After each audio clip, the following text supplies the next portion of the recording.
조조, 책 읽을까? 너 무슨 책이냐 하면 물고기는 존재하지 않는다 라는 책이야. 책 읽어줄게. 아가씨에게 수집을 진지하게 해보라는 축복과 지지를 받은 데이비드는 페니키스 섬을 떠나 물이 있는 곳을 목표로 삼았다. 그는 이렇게 썼다. 어류왕 문헌은 부정확하고 불완전하며 비교 연구가 너무 적어서 활짝 열려있는 분야로 보였고 실제로도 그랬다. 중서부 전역에서 이 학교 저 학교로 교사 자리를 옮겨 다니는 동안 그는 북미의 모든 담수어를 발견하겠다는 목표를 세웠다. 알 수 없다. 아직은 특히 인디애나처럼 외딴 지역에는 수도시설이 제대로 갖춰진 곳이 드물던 시절이었다. 아유 졸려. 책 읽어주니까. 그들은 물 위로, 강으로, 호수로 나가 다양한 표본들을 낚아올렸다. 수염이 있는 것도 있고 송곳니가 있는 것도 있었으며 대부분은 연못에 떠있는 녹색 조류들과 피크를 섞어 놓은 듯한 냄새가 났다. 그들은 차츰 분류학 연구 논문을 출판하기 시작해 종들 사이에 새로운 관계를 밝혀내는 한편 쓸데없이 중복되는 분류, 예컨대 데이비드의 주장에 따르면 메기의 한 종인 엑타로서스, 루이제나와 얼룩메기는 28번이나 새로운 종류로 소개되었다. 시간이 지나면서 정부에서도 이 서부의 더벅머리 물고기 중독자의 존재가 알려졌다. 그들은 데이비드에게 일종의 용병으로 일해달라고 부탁했고 여름 휴가 동안 그를 파견해 미국에 남아있는 미지의 어류들을 밝혀내게 했다. 그는 텍사스로, 미시시피로, 아이오와로, 조지아로, 테네시로 갔다. 모두 새로운 어류종을 찾아내 미국이 그것들을 발견했다는 깃발을 꽂기 위함이었다. 1880년에는 태평양 연안에 사는 어류종들의 목록을 만드는 임무를 맡고 파견되었다. 그는 자기가 가장 총애하는 학생인 찰리 길버트라는 총명한 청년을 데리고 갔다. 그들은 샌디에이고에서 출발하여 해안선을 따라 올라가며 미국의 물고기 주민들을 찾아다녔다. 데이비드는 파도 사이에서 끌어올린 기름기 반질반질한 보물들에 감탄했다. 무게가 270kg에 육박하는 펄쩍펄쩍 뛰는 거대한 참치와 기다란 리본 같은 가슴 지느러미가 있는 날개다랑어, 잠자리처럼 날개를 파닥거리며 200m가 넘는 거리를 날아간 캘리포니아 날치에 관해서도 썼다. 데이비드와 찰리는 천천히 매일 조금씩 이동하며 그 물고기들, 아직 정체가 밝혀지지 않은 존재들을 찾아 나섰다. 과학적 기록에는 이름이나 흔적이 남아있지 않은 물고기들이었다. 빛을 발하는 점들이 있는 셋 비늘칩과 작은 물고기 하나가 폭풍이 올 때마다 솟아올랐다.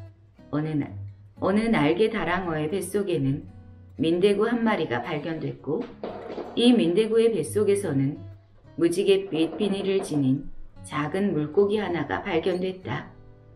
화사한 진홍색 바탕에 노란 줄무늬가 있는 물고기에는 스페인 국기라는 별명을 붙여주었다.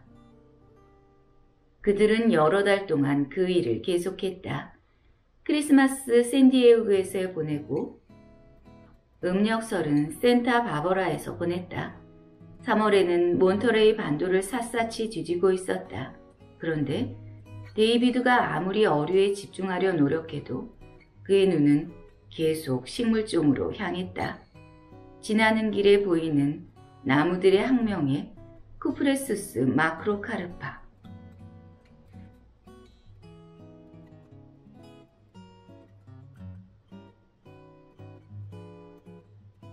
눈에 보이는 거대한 모든 생물에 등급을 매기는 집착도 생겨났다. 이를테면 율라카는 모든 물고기 중 가장 맛있는 물고기. 은단풍나무는 2등급 그늘나무라고 했다. 또 먹장어 점액으로 덮여있고 생명을 유지하는 방식이 같은 강 속에 나는 물고기 중 최악. 먹이를 덮쳐 속부터 파먹는다. 나쁜 버릇이 있는 해적이라 불렀다. 늘 자신의 선지자로 모시던 루이 아가씨의 제자답게 데이비드는 자신이 관찰하는 생물에게서 도덕적 교훈을 찾으려 했다. 아가씨의 흐릿한 퇴화 개념에 다인의 진화론을 함께 버무린 것을 가지고 한 걸음 더 나아갔다. 그는 미끌미끌한 먹장어를 나태함이나 기생충 같은 나쁜 버릇이 한 종을 퇴보 또는 타락시키거나 더 나쁜 쪽으로 변화시킬 수 있다는 증거로 보았다. 한 과학 논문에서 그는 한 자리에 뿌리를 내리고 주머니 모양의 몸으로 여과 섭식을 하는 멍게가 한때는 더 고등한 물고기였지만 게으름, 무활동과 의존성이 더해진 결과 현재와 같은 형태로 강등된 것이라는 의견을 냈다. 그러한 쇠퇴를 초래하는 정확한 메커니즘은 알지 못했지만 데이비드에게 멍게는 명백한 경고이자 게으름에 대한 교훈담이고 말 그대로 멍청하기 짝이 없는 주머니였다.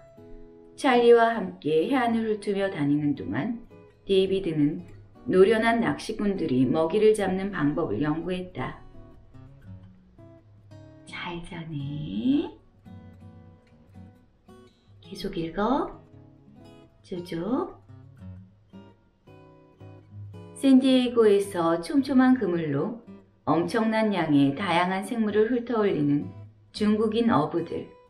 센타 바버라에서 바위에 올라 하얗게 부서지는 파도 속으로 삼지창을 찔러 넣은 포르투갈 어부들.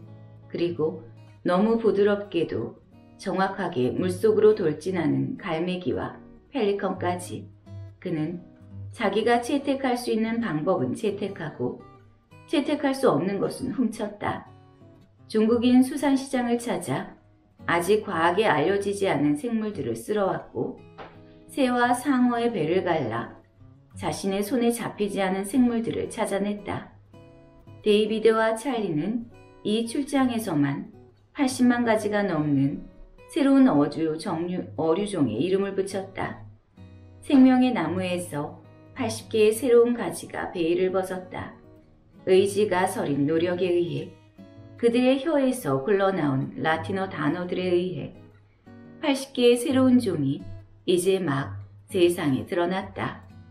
믹퇴품 크레놀라세, 수디스 링겐스, 세바스틱 튀르, 루비릉 투스 등 8달 후 데이비드는 인디애나주로 돌아갔다. 이번에는 마침내 인디애나 대학의 종신교수가 되어 블루밍턴으로 간 것이다. 또한 한때는 종신교수가 되는 것보다 더 어려워 보였던 일도 바로 이 무렵에 이뤄냈다. 결혼을 한 것이다. 상대는 페니키스 섬에서 만난 그 젓갈색 머리의 식물학자 수전 보원이었다. 데이비드는 수전에게 매사추세츠의 푸른 버크셔 산지에 있는 고향집을 떠나 인디애나주에서 자신과 함께 살자고 설득했다. 수전은 인디애나로 갈 때 어느 정도 두려움을 안고 있었다. 인디애나는 수전에게 서부의 황무지처럼 느껴졌다. 발전도 뒤처진 데다 가족들과도 멀리 떨어져 지내야 했고 심지어 위험한 곳일지 몰랐다. 하지만 수전은 데이비드를 사랑했고 그가 세상을 사랑하는 방식을 사랑했다. 결혼을 하고 얼마 지나지 않아 그들에게는 이디스라는 아기가 하나 생겼고 이어서 헤럴드, 또 이어서 소라라는 아기가 생겼다. 인디애나 대학에서 학생을 가르친 지 겨우 6년이 지나 34살이 됐을 때 데이비드는 학장을 맡아달라는 요청을 받았다. 그는 그 요청을 받아들여 전국에서 가장 젊은 대학 학장이 되었다. 그의 콧수염, 콧구멍 아래서 코끼리의 엄니처럼 두 갈래로 뻗은 남성적인 콧수염이 자리를 잡은 것도 이 무렵이었다. 물론 이는 그냥 내 추측일 뿐이다. 하지만 그동안 세상에서 전혀 눈에 띄지 않던 남자가 그가 추구하는 것들 때문에 조롱을 당하고 때로는 괴롭힘까지 당하던 남자가 같은 세상에서 어떻게 그렇게 빨리 승격된 것일까? 나는 온순하고 음울하며 먼지를 뒤집어 쓴 것처럼 창백한 이 남자가 아무에게도 눈에 띄지 않은 채 미끄러지듯 슬그머니 지내다가 어느새 어떤 목적의 빛으로, 공기로, 빛나는 물질로, 뭐가 되었든 아무튼 그 목적으로 서서히 차오르는 모습을 그려보았다. 목적이 한 사람의 인생을 바꿔놓았다. 그건 그렇고 데이비드는 다윈이 신을 없애버리긴 했지만 자신이 추구하는 여전히 고귀한 일이라 여겼다. 그는 자연의 사다리의 형태, 그러니까 모든 동물들과 식물들이 서로 어떻게 연결되어 있고 지위가 정해져 있는지 드러내줄 가장 높은 청사진에 대한 추적을 계속 이어갔다.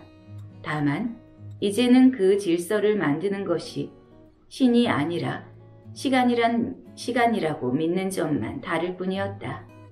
그 청사진은 여전히 가장 결정적이고 많은 것을 알려줄 비밀들을 품고 있을 터였다.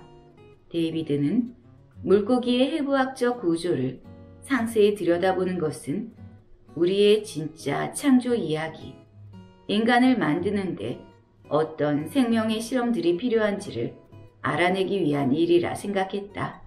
그러니까 그가 하는 이 일은 다른 생물들의 우연한 실수와 성공들 속에 쓰여있는 잠재적으로 인류가 더욱더 진보하도록 도와줄 실마리를 찾는 것이었다. 이는 키를 잡고 있는 창조주의 존재가 없다는 점만 제외하면 아가씨의 사명과도 그리 다르지 않았다. 데이비드는 전진하고 있었다. 그가 한데 모은 안경을 낀 건장한 분류학자들의 무리는 미처 다 이름을 붙이기도 버거울 만큼 빠른 속도로 물고기들을 발견해 나갔다. 그들은 에탄올 유리단지에 물고기들을 퐁당퐁당 담그고 과학관 제일 위층에 있는 데이비드의 한적한 실험실에 있는 선반에 차곡차곡 쌓았다. 수천 마리의 정체를 알 수 없는 피조물들이 점점 더 높이 쌓여가며 자신들의 성스러운 명명의식을 기다리고 있었다. 그러던 7월의 어느 늦은 밤, 우주가 손목 관절을 우두둑 꺾으며 공기 중에 숨어있던 이온들의 작은 주머니들을 터뜨리고 벼락으로 전신선을 때려 데이비드의 연구실 아래층 사무실로 불꽃을 날렸다. 1883년의 일이었다. 천천히 종이 몇 장이 불이 붙었다. 그리고 이어서 더 많은 종이들에 붙었고 그 다음에는 벽들에도 붙었다. 그러다 마침내 불길이 혀를 날름거리며 데이비드의 소중한 유리단지들이 쌓여있는 선반으로 다가갔다. 에탄올은 부패시키려는 우주의 시도를 저지하는 능력도 탁월했지만 불과도 친한 사이였다. 그 유리 단자들은 작은 폭탄들처럼 폭발했다. 물고기들은 증발했다. 종정되지 않은 생물들은 재가 되었고 아마 다시는 찾을 수 없을 것이다. 모든 표본이 하나도 남김없이 소실되었다. 그게 다가 아니었다. 여러 해에 걸쳐서 데이비드는 비밀스러운 문서를 준비하고 있었다. 생명의 나무에서 전에는 한 번도 본 적이 없는 가지들을 밝혀내는 일종의 보물시도였다. 통찰과 진화적 관계를 천명하는 정신없이 복잡한 선들이 이루어진 거대한 샹들리에 모양의 지도. 이것이 완전히 불타 없어졌다. 피해의 규모를 평가하는 일을 맡은 기자는 비탄을 억누르기가 힘들었다. 기자는 블루밍턴 텔레폰지에 1시간 동안 타오른 불길이 그가 평생 해온 일을 거의 다 수포로 돌려놓았다. 라고 썼다. 하지만 데이비드 스타 조던은 이런 지혜를 겪고도 멈추기를 거부했다. 자신이 잃은 것들을 되찾기 위해 죄를 털고 곧바로 다시 물이 있는 곳들을 찾아갔다. 그는 자기가 얼마나 많은 시간을 허비했는가 하는 생각을 붙잡고 있지 않았다. 자신이 하려는 일, 그러니까 혼돈이 지배하는 세계에서 질서를 만들려는 일이 거의 불가능해 보인다는 점도 고려하지 않았다. 그는 이 시련 전체에서 얻은 교훈은 딱 하나라고 주장했다. 그게 뭐였을까? 겸손을 유지하는 것, 이를테면 북미의 모든 담수어를 발견하겠다는 목표보다 좀 더 현실적인 목표를 세우라는 것이었을까? 그는 당장 출판하라는 것이라고 썼다. 아, 더 세게 물어붙이란 말이구나. 그는 자기 개인의 삶에 비극이 닥쳤을 때도 비슷하게 반응했다. 그로부터 겨우 2년 뒤 11월 어느 날 그는 아내 수전이 기침을 하며 몸져 누웠다. 열로 인해 솟은 땀이 젓갈색 머리카락을 축축하게 적셨다. 그리고 며칠 뒤 숨을 거두었다.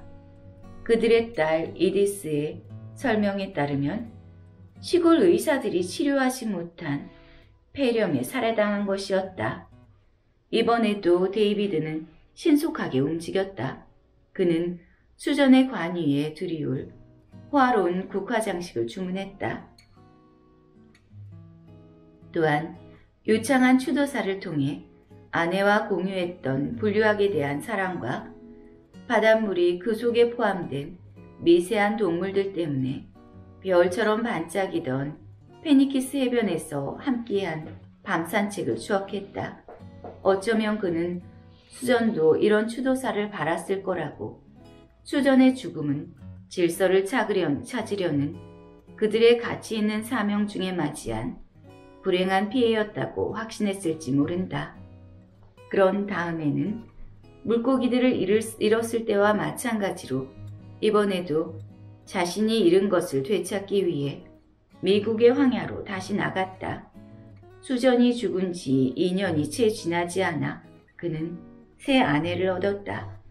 제시 나이트라는 대학교 2학년생으로 여러 면에서 데이비드에게 한층 업그레이드된 아내였다. 수전이 데이비드가 출장 다니는 것을 한탄하며 외롭다는 글을 쓰고 그가 너무 많은 시간을 가족과 떨어져 보내는 것에 불만에 드러냈던 반면 제시는 그냥 자기도 함께 가도 되냐고 물었고 제시는 젊고 기운이 넘쳤으며 짙은 눈동자로 데이비드를 매혹했다. 그가 흑요석처럼 검다고 묘사한 제시의 눈을 들여다볼 때면 데이비드는 제시의 유전적 과거 속에서 배회하는 먼 옛날의 누군가를 더듬어 찾았다. 스페인에서 온 방랑자일까? 마법을 하는 사람? 플라시다 부인? 유전은 그가 세상을 비춰보는 렌즈가 되어 있었다. 이는 정확히 그가 자신의 물고기들에게 밝혀내려고 애쓰는 것, 특징들이 어떻게 되물림되는지, 특정한 물리적 속성들이 진화적 관계에 관한 실마리들을 어떻게 드러내는지이었는데 사람들에게 눈을 돌렸을 때도 그러한 충동을 떨쳐내지 못했던 것 같다. 얘 완전 숙면인데? 어머, 깼어. 책 안 읽어서 깼어? 다시 읽어? 다시 읽을까? 생애가 끝나갈 무렵 수시로 쓴 회고록에 이디스는 이렇게 적었다. 책 읽으니까 다시 자. 그때 나는 내가 그 여자를 결코 어머니라 부르지 않을 것임을 알았다. 아직 아기였던 소라는 제시가 신경 쓸 필요가 없었다.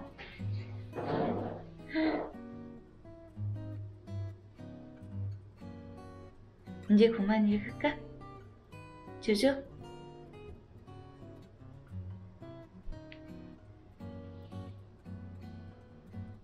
다 읽었다.